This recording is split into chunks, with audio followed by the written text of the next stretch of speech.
Менин атым Алтынай. Азыр сиздерге жашоомо бурулуш жасаган бир окуяны айтып берем.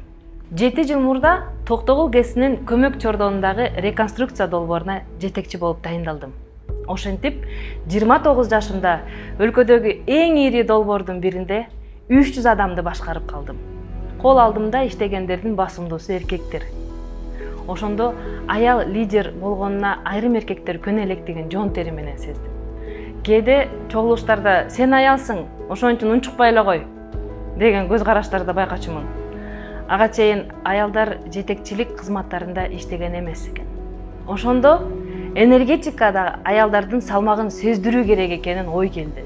Энергетикадагы аялдардын ассоциациясын негиздедим. Учурда тиешелүү окуу жайлар менен тыгыз кызматташып, энергетика тармагына кыздардын акысыз окутуп бергилечи деп суранып жүрөбүз. Анткени аял заты башкалардан ашса ашат, кем калышпайт. Аялдар чынында жумушту абдан сапаттуу жасайт. Берилип иштейт да. Кыргыз аялдарына колдоо, көңүл буруу болсо болду. Алар ташка да гүл өстүрүшү жан.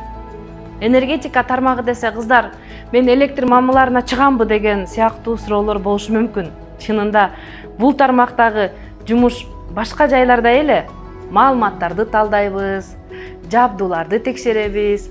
Айтор ар бир күн кызыктуу. Анан билимге умтулуусу биринчи орунда. Негизги бардык жерде теңдик болсо жакшы. Себеби айрым маселеге аял заттын көз карашы башкача. Анын чечүүгө салымы да, креативи да болушу толугу мүмкүн. Бул үчүн коомдо ар бирибиз мыкты адистерди колдоп, келечектүү жумуштарга багыттап турсак болду. Мисалы, энергетикадагы аялдар жаңы идеяларды, келечектүү чечимдерди сунуштаса, бул багытта өнүгүү гана болот. Анткени лидерлер өлкөнүн келечегине салым гана кошот. Анан албетте эл батасына арзыган, сүйүүсүнө татыган кыздарыбыз көбөйөт. Бекеринен кыргыздар аял үйдүн жарыгы деп айткан эмес. А мен азыркы өнүгүү заманын эске алып, энергетикадагы аял бүт дүйнөнүн жарыгы деп айтмакмын.